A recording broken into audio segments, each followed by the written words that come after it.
Bienvenidos a este espacio para los contribuyentes. Mi nombre es Juana María Jiménez Céspedes.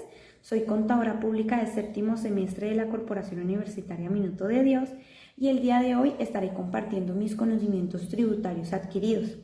Bueno, en este encuentro estaré hablando sobre la retención en la fuente para personas jurídicas.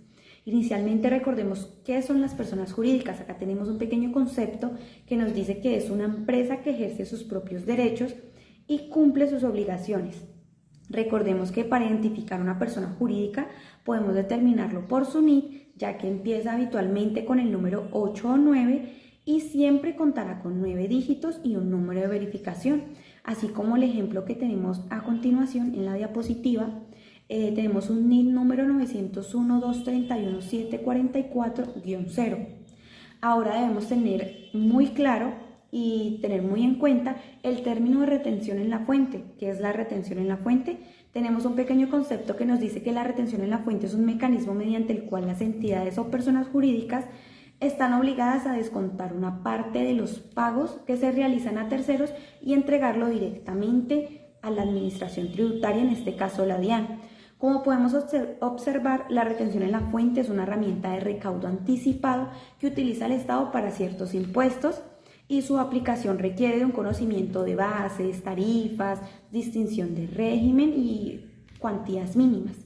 Bueno, según el Estatuto Tributario, el artículo 367 nos habla sobre un pequeño término de retención en la fuente, donde nos dice que la retención en la fuente es un mecanismo mediante el cual el Estado pretende recaudar gradualmente ciertos impuestos, en lo posible dentro del mismo ejercicio en que se causan. A continuación, en la siguiente diapositiva, encontramos los elementos que intervienen en la operación con el mecanismo de retención en la fuente, que son los siguientes. Como número 1, encontramos la retención en la fuente, que se refiere a aquella persona natural o jurídica autorizada por la ley para efectuar la retención o la percepción del tributo correspondiente. Como número 2, tenemos el sujeto pasivo, que corresponde a la persona a la cual se le practica la retención en la fuente. Como número 3 tenemos el hecho generador, que es la actividad que se realiza y que se encuentra sometida a la respectiva retención. Como número 4 tenemos la base gravable, que es el valor del monto a retención. Como número 5 la tarifa, que es el porcentaje aplicable a la base gravable definido por la ley por el cual se determina la retención en la fuente. Y por último, como número 6, el pago o abono en cuenta, que hace referencia al concepto de que establece la fecha en la que se debe contabilizar la retención en la fuente.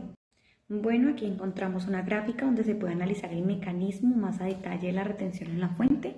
Bueno, posteriormente podemos observar en la gráfica el funcionamiento del mecanismo de retención en la fuente, que parte de la ocurrencia de una transacción en la que se intercambia un bien o un servicio y en la que se interviene un vendedor y un comprador, que además de pagar es quien practica la retención en la fuente. Tenemos una sesión de pregunta generadora. Acá encontramos una pregunta generadora que es: ¿cómo determinamos cuánto debemos retener? Bueno, hay diferentes tarifas de retención en la fuente dependiendo del tipo de pago que se realice. Para determinar la tarifa debemos consultar en la tabla de retenciones en la fuente que proporciona la Administración Tributaria. Esta tabla clasifica los diferentes tipos de pagos y establece las tarifas correspondientes. Recordemos que esta tabla la podemos encontrar en la plataforma de DIAN, se las voy a proyectar. Aquí podemos ver las retenciones más comunes y más utilizadas a la hora de aplicar la retención como personas jurídicas.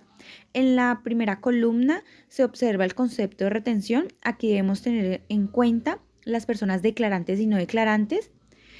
Y en la segunda columna tenemos el tope mínimo para aplicar la retención. Por último, tenemos la tarifa de retención expresada en porcentaje.